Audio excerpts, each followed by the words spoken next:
Him, Hodak, and honestly Vlade Strikic too, potentially. I just want to get them all in a lifeboat and get them to a club where it's safe, you know? Don't wait for me, 'cause I keep breathing fire. I won't wait for you, 'cause you keep telling lies. I keep going high, she keeps going low. At the end of the day, she's gone. But you don't wait for me, 'cause I keep breathing fire. And you keep telling lies. Hey guys, and welcome back to another episode of Outcasts 2 Icons with me, a man at the end of his tether.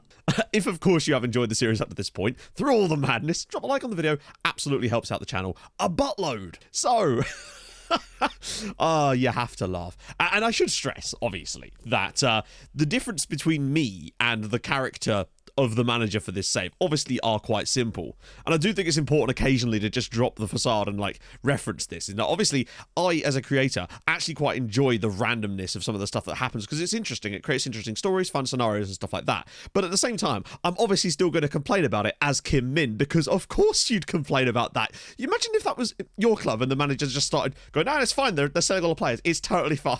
And from reading the comments on the past couple of videos, my views on what I was planning for the rest of this season have sort of changed somewhat, taking this into account. At first it was kind of like, yeah, I feel like I want to see out the rest of this season because I owe it to the players here, and I want to make sure that we finish on a high, don't accidentally lose any kind of rep points from resigning, stuff like that. And then after the first one I was like, okay, well maybe I should start keeping an eye out and look for some jobs and see if anything interesting comes up, but not really apply for anything and just sort of test the waters, you know. And then it kind of moved to, okay, we go till January, we see out the group stages, get inevitably knocked out of Europe, and then we bin it off in January and go from there. And then it was, yeah, we're going to do that, but I'm going to also put like release clauses in some of our best players' contracts so that I can then steal them for my next club, because of course the board would be fine with that. Let me set the scene for you. You are the manager of Dinamo Zagreb. You want to make sure that you're the first one to know when the board sell all your players out from underneath you. Well, if you had the OneFootball app, you would be in the loop. You'll be able to stay up to date with all the latest transfers around Europe and the rest of the world, in particularly Croatia, because that way, when they do sell players out from underneath you, at least you'll maybe know before the fans, perhaps a little bit. You can take part in fan voting, of course, get all the up-to-date statistics for the games, the team news, transfer news, lineups, all the good stuff. So once again, a massive thank you to OneFootball for sponsoring this video, and you can download the app for free with the link in the top line of the description. But honestly, after the latest developments at the club that have just happened, essentially, between now and then, I've come to the conclusion that this position is completely untenable, and I will almost certainly be resigning at the end of this episode, and here's why. So obviously, because it was a few weeks ago, I couldn't find them in my news articles, so I made sure I took screenshots of it before they disappeared from the inbox. You'll see that the board have now sold 2 more players on the final day of the transfer window. Bear in mind, our transfer window had basically shut at this point, so I couldn't even replace them. So Fernando de Ana has gone. I actually can't even remember who to. I'll have a look in a sec. And also Jorge has gone as well. Yeah, Dana's gone to Spartak Moscow for like £6 million, immediately worth 12 now that he's there. Good stuff. It's just frustrating because it's like they're even selling youth players now, like players that were big prospects for the club. I can understand sort of clearing out dead weight, but they're not doing that anymore. They sold Mihailovic, they've sold Fernando de Ana, they've sold Georgi Jorge, players I brought in to develop for the future here. And Jorge was 6.25 million. I think it might have been the same amount as well. It's like that triggered something in them. I did bring someone in as well, which I will now show you, the guy we talked about before, but it's just, oh dear. Here is he. Here is Ruben Munoz. I told you guys about him before. £7.5 million is coming from Athletic. I think he's a solid player, and he's actually started quite well, but we'll talk about that in between.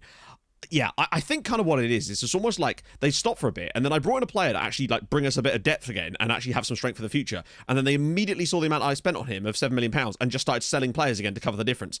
So why give me a transfer budget then? Why bother giving me a transfer budget if every time I try to use any of it, they'll just sell players to balance it on the other side? It's like, then just set it to 0. So I've done my best with this, but I do feel like that after this episode, we will probably be resigned. But that being said, I still want to play the games today and have some fun with it, because why the hell not, Abe? By the way, I did actually receive a £19 million bid for Ivica Hodak, which the board obviously accepted, of course.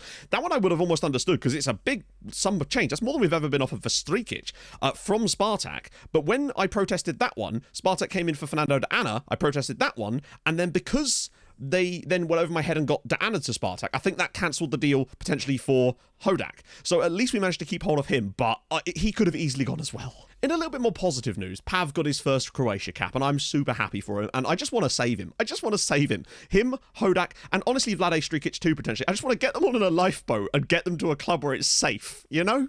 But I do still want to play these games today, because I didn't just want to do an episode where it was me coming in saying, oh, I've resigned. Because that wouldn't actually be a good enough bit of content. There was a lot of stuff that I needed to go over as well, and I didn't want to have that be like a job hunt episode where we just fill the entire episode with that stuff first. So we are going to go and have our little swan song, so to speak. So, who's actually available for today's game? Do we even have a squad? Right. What changes do I want to make? I'm going to go with Vlad up front, honestly. PP's fine. This is the team I played for the last game in the league, and I'm pretty happy with it, to be fair. Consa dropped out a little bit. Mezga, I really like Daniel continuing to get a poor average rating, but he has put up some nice performances this year, and actually I believe he's our joint top goal scorer. And you can see Munoz has sort of hit the ground running as well, which is kind of nice. So for the bench today, I'm going to put Bosancic on the bench instead of Jivanovic, and Glavash on instead of Dean Fisher, the youngster that came through our youth intake, because why the hell not, eh? Give some of our youth prospects at the club a chance. I think I might have had too many subs, and the game just seemed to... Oh, no, that's fine. That's fine. That was weird. I think it just kind of cut off the rest of the subs. That's my guess. I didn't actually delete them, but I think it did it automatically. Watch this be the time that we really do step it up in Europe. Imagine that. At home against Villarreal. We know what we were like at home in Europe last season. These are some tough-ass teams. I think for the away... If we do have an away game today, I think I'll play the other one with a slightly more withdrawn approach. Well, then really, what is the point? We may as well just go balls out and see what happens. You know, we were able to pull off that brilliant win against Napoli last season. Can we do it against former La Liga champions Villarreal? Now, obviously, they haven't won the league since that year we were at Osasuna, of course, but nevertheless, they still look like a pretty good outfit. Since I've essentially decided on the resignation at the end of today's video, we can sort of have a little chat about what I want to do with it. Now, I think here, job-wise, I want to try to look to move back to one of the major leagues again, to sort of step in and see if we can then handle the step up this time around. And again, if things start to go a bit tits up again, we can always take a step back away to a slightly smaller league at a big club, similar to the Dino situation, essentially. So if it doesn't work out, we can move. But the fact that we were being offered job interviews at clubs like Lyon, as Charles slots Villarreal in front after 10 minutes, does suggest to me that there might be some serious jobs on the cards. Now, of course, we have to wait for one of them to come open, but I'm excited about the prospects of what we could potentially end up doing. Our rep is up, our coaching badges are up, even our media handling is through the roof these days, so they won't be able to complain about that either. I think we could potentially have our pick, because surely the outside world will see what's going on here, and they'll be on our side, right? Still a long way to go. 23 minutes gone. Braganza with the delivery, and it's headed it home by Ivica Hodak. His second goal of the season equalises against Villarreal. Sometimes you need a bit of set-piece magic, and Daniel Braganza has provided that. Hodak is such a good player. Like, he's one of the first people we sort of identified as being a potential behemoth at this club. The mammoth. But Pavlish, for me, is probably been the best yet. Oh, hello. Strikic back onto his right foot here, and he's gone for goal and he scored. Vlade Strikic puts us in front against Villarreal, just as I was talking about how he's got no right foot. He's like, oi, you up there listening, buddy? Well, that's good. Dinamo Zagreb 2, Villarreal 1. Really nice football again. Cartwright with a gorgeous ball into the midfield. Lovely little ball down. Pepe with a lovely ball through. I thought he was going to get this back onto his left, but he goes to the right foot. Excellent finish into the bottom corner. Go on, Vlad. There we go. I've actually been supremely impressed with the lads today. They've done a very good job after falling behind so early against such a good side to turn it around by half-time here. Mezga. Some nice players in this team. Oh, Strikic is through again. Oh, no, on that touch on his left foot, he couldn't do it. But I tell you what, Strikic is looking dangerous today. Villarreal are. I think they've disrespected us. Well, apparently no corner needed. Wow. Half-time, Dinamo 2, Villarreal 1. Great comeback with Hodak and Strikic, and honestly, could have been 3. Ironically, the left-footed shot was the one that was the biggest chance, and he's fluffed it. It was Tony Mihailovic that was really the first, domino for me. When they sold a player that was a starting player for us, who had big potential and was a good player at this club, that's when I realised that they had no intention of supporting us in this journey. But then to go get rid of Diana as well. Jorga is annoying still, because it's more depth, and I had hope for him for the future. But Diana, for me, was just an unforgivable transfer. And the fact that they barely got any money for him in the grand scheme of things too, it's shameful behaviour from the board there. And it would be nice to go out with a bit of a bang here. We'll come rescue the lads in January if we can too. Braganza. Strikic with the flick. Oh, that's going to be one though. Oh no, it's not going to be one. Cartwright's actually kind of mucked that up a little bit.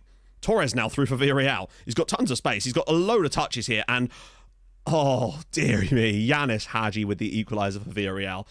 Honestly, I think Pete Cartwright should have won that ball in the midfield. He was massive favourite for it, and he just doesn't win it. He's so heavy advantage here. And then, yeah, unfortunately, Braganza gets caught out there too. How does this ball even end up getting through to him there? Oh, it somehow deflects backwards off of Braganza sliding forward, but it's 2-2. I'd say we've still done pretty well.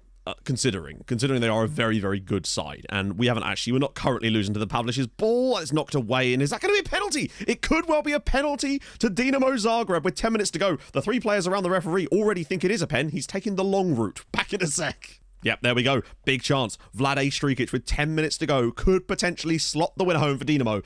His penalty record's been a bit sus as of late, despite being very good in the early stages at this club. I think he's scored about 10 in a row for us, but I think he's missed like 4 of his last 5 potentially.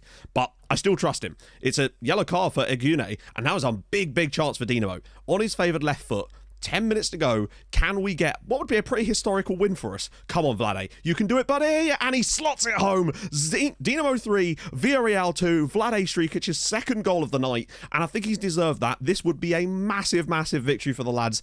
Pavlish has pulled his hamstring. And we have no more substitutes left. Because it's an 88th minute injury. That's a problem. And that is the equaliser in the 89th minute through Jose Carlos Torres. Oh, we thought it pulled off something magical, but it does appear that that is not going to be the case. I'm going to have to get Pav off because that could be a serious one, potentially. I mean, that could still cost him like a month of football, potentially. And I do wonder if the injuries cost us there. It's a great pick out. Wow, he must have been borderline offside there. Substitute off. Right. I can't do it until I get the pop-up to tell me I can do it, and that's a problem.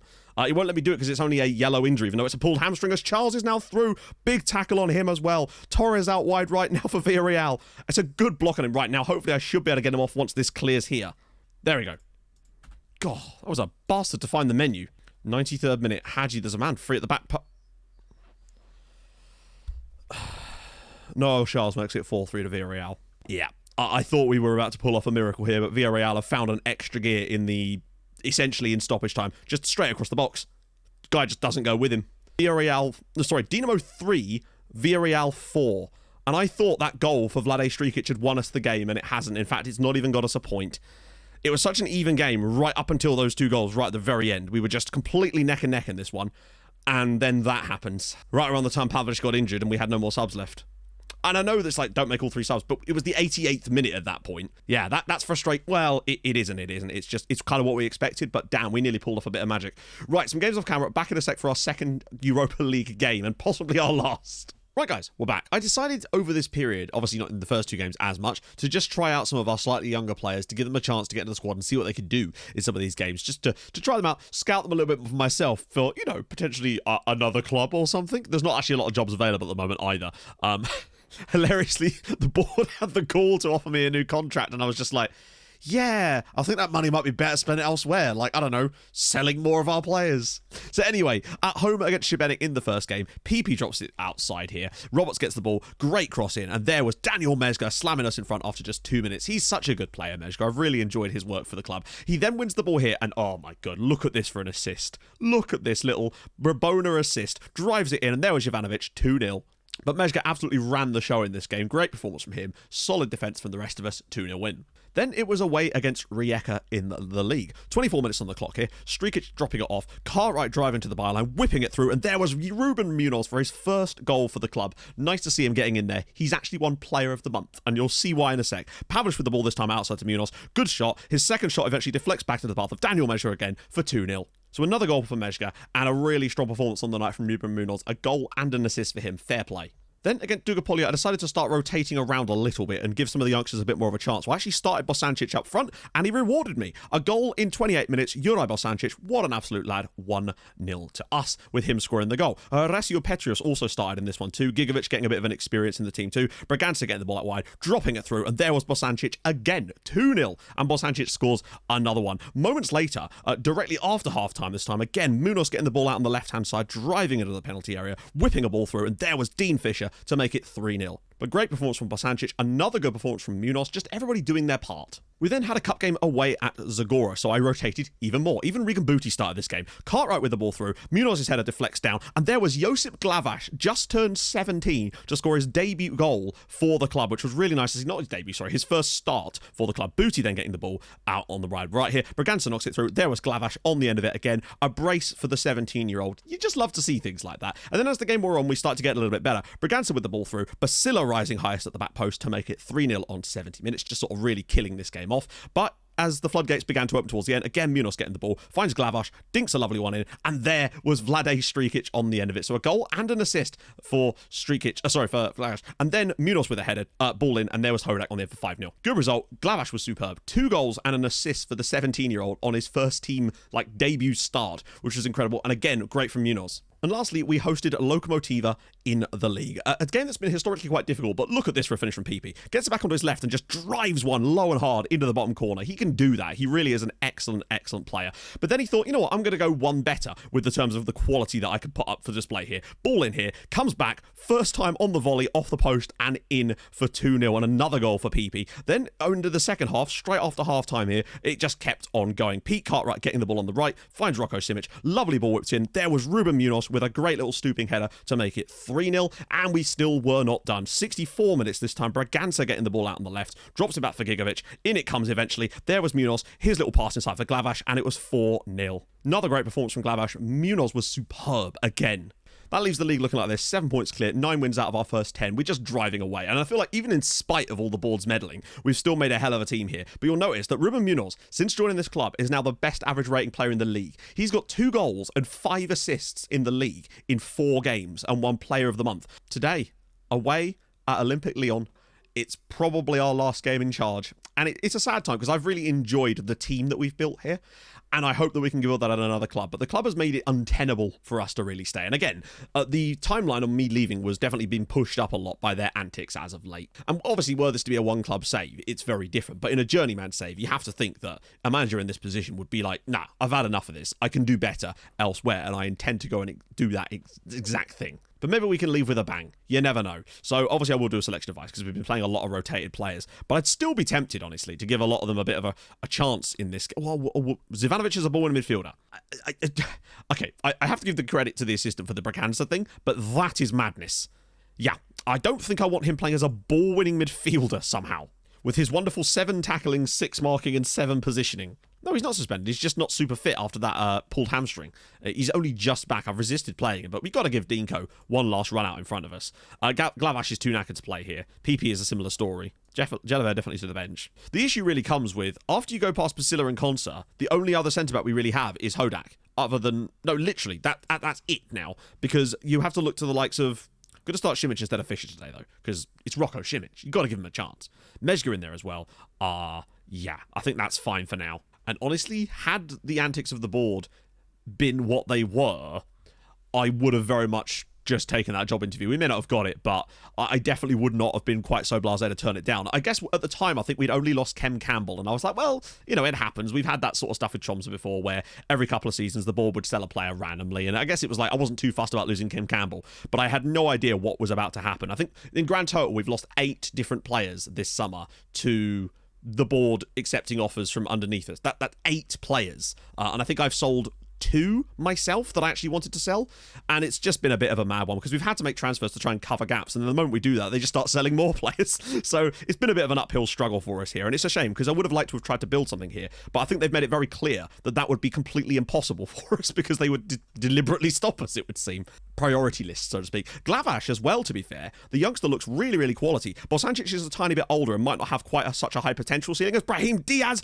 gets on the end of it, and the goalkeeper's dropped it, and I realise I started Mizrahi for this game instead of Ivanovic, and now we are losing to Lyon. If we try to go in for one of the Zagreb players with a new club, I guarantee you they will demand transfer fees that are 3-4 times the amount that they were selling our players for when we were manager, because that's just how this works, isn't it? Already pulls it back, and it's well finished by Federico Sione, and it's 2-0 to Lyon, and we've really had no answer for them today, and I didn't really expect it. And of course, there's probably more things we could have done in this game. I guess it's just a case of the head's already gone, and I think the players kind of know that as well. Maybe there'll be a player mutiny, and they'll get angry when we resign, but that seems a bit unlikely there. It gets through a crowd of bodies, and it's 2-0 to Lyon in the end. Razzi with a long ball downfield. Mopped up by Basila, but unfortunately just got nobody there. Nobody's really playing well today. They're a very, very good team. Yusuf Demir straight through Thomas Basila like he's not even there. Drops it short brilliantly, and it's put in by Josh Sargent. Oh, round the side for Daniel Mezga. He's onside. Mezga struck. What a hit from Daniel Mezga. See, he has really stepped into the fold after Tony Mihailovic was so rudely rug pulled out from underneath us. Daniel Mezga has shown a little bit more of the glimpses that we saw from him last season, really. Like, he showed this in at times, like with the winner against Napoli. But this season, he's really stepped up. This is an absolutely world-class finish. Brilliant. Top corner, 3-1. Is there still hope? Flipped over the top. That's a good finish from Kasper Kozlowski. And it is 4-1 to Leon. I mean, yeah. Kim down the wide right now. Yeah, everyone's just kind of all over the place here. And Braganza's now fouled him. And it could get even worse here for us. It's Josh Sargent now for Leon. And it slams it home for 5-1 to Olympic Lyon. I think that they've definitely taken some really... Like, they've taken some good chances today. 5-1 maybe is a tiny bit harsh, but honestly, we've just deserved it. We've been very poor today. Ruben Munoz, despite all his excellence lately, has not turned up here. There we go then. It's a disappointing sort of way to end that, but I just feel like we'd only be doing ourselves a disservice by sticking around any longer at this club. It's like, yeah, we could go till January, but to what end? I don't see us achieving anything in that period, particularly with the group we've got, but also more importantly, just because when it comes to January, if I try to make any signings or change anything, the board are just going to sell the players out from underneath us, as we've already seen. I've never seen anything quite like it, so I feel like this is a position where Kim would just be like, nah, I've had enough of this. I'm going to take I'm taking my bags, I'm packing my Volvo, and I'm pissing off to somewhere else. Somewhere that might appreciate his majesty, to be honest, and bring in some of our lovely lads with us. I just want to show you before we go, Josip Glavaš, the guy that sort of came through the youth academy and is really, really developing. Such a top quality young player, only 17 years old, has already managed 3 goals for the club as well. He's the type of guy that could definitely, like, 5-star potential here, which is saying something because they're pretty good. 6 foot tall as well. He's got really nice presence about him. If you could just work on that finishing a little bit, but then maybe, he's already scored some goals. There's definitely a quality player under him. Him, Dinko, Hodak, all those guys really need to get out of this club. Really, they just need to get. And I feel so sorry for Fernando de Ana. I loved that guy, and I really wanted to see what he could become here. He was a really top quality player, and I was hoping really to sort of slowly phase him in place of the likes of Basila. That was where it was really going. It was going to be Hodak and Fernando de Ana as the starting centre-back pairing, and it's just it's not really gone to plan. But, that's how things go. That's the beauty of a journeyman save. Things can come up, things can happen, and things are surely going to be happening in the next video. Oh my giddy aunt. A surprise job hunt is going to be happening in the next video, friends. So, whether that's the right decision or not, I don't know, but you have to make the decisions, and I'm making this one. So, if you've enjoyed this episode, in spite of that, then hey, drop a like on the video. I've enjoyed our time at Dinamo a lot, and I think it's definitely given us a chance to sort of work the tactics out a little bit. Even though we haven't really made a lot of changes, we've definitely worked out where it's weak, where it's strong, what changes we can make to it depending on the scenarios in the games, and I really do think that's going to make us stronger in the long run, to be fair. So I'm glad of that. So yeah, if you've enjoyed it, drop a like. If you're new to the channel, subscribe. I stream on Twitch Tuesdays, Thursdays, and Saturday. No stream this Saturday as I'm away, but yeah, join us tomorrow for a job hunt. Oh, this is going to be sexy. Thank you so much for watching. Hold your gun. Capybara. Bye-bye.